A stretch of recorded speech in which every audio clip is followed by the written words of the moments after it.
তিনজন ব্যক্তির দোয়া আল্লাহ তাআলা ফিরিয়ে দেন না। বলেন সুবহানাল্লাহ। অনেকগুলো ব্যক্তি আছে, এমন তিনজন ব্যক্তি বললাম যে একটা হাদিস বলছি। এক নাম্বার, নবীজি সাল্লাল্লাহু আলাইহি ওয়াসাল্লাম হাদিসের মধ্যে বলেন, সালাতাতুন লা তুরাদ্দু দাওয়াতুহুম আস-সাইমু হিনা ইফতির।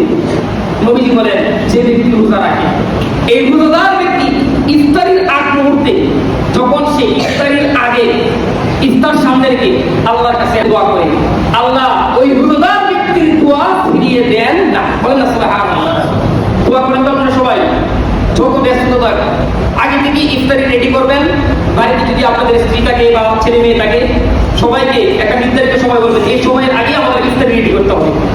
সবাই মিলে করবেন। আপনার স্ত্রীকে কতটা রমজান মাসে কাটাবেন না। অনেক পুরুষ আছে রমজান মাসে শুধু শুধু বেশি বেশি আইটেম করে আর স্ত্রীকে সারাদিন কাজ করায়। আপনি যেমন একটু আমল করেন, দোয়া করেন, আপনার কথা চাই, আপনার স্ত্রীরও প্রয়োজন, এটা বুঝতে হবে। তাকে একটু আপনার স্যাক্রিফাইস করবেন, সেও যদি একটু আমল করতে পারে। আপনার মেয়েকে যেন রমজান মাসে একটু আমল করতে পারে, আপনার ছেলে যেন একটু নামাজ পড়ে, আমল করে, তাসবিহ তাহলিল করে। এই অন্তত রমজান মাসে সমস্ত কাজগুলো একটু কমিয়ে ফ্যামিলিকে, সন্তানদেরকে একটু সময় দেন, নিজের স্ত্রীকে একটু সময় দেন। ইফতারি আগ মুহূর্তে ফ্যামিলির সবাই বসলেন, বসার পর তুমি হাত তুলে আল্লাহর কাছে দোয়া করলেন, আল্লাহ আমরা সারা বছর গুনাহ করে যাই, অন্তত এই রমজান মাসে আমরা মা বাবা সন্তান সন্ততি যারা আছে সবাই একসাথে আল্লাহ তোমার দরবারে হাত তুললাম, আল্লাহ আমাদের সংসারের মধ্যে শান্তি দেবো। আল্লাহকে দিবে না? অবশ্যই দিবে। নবীজি বলেন, রমজান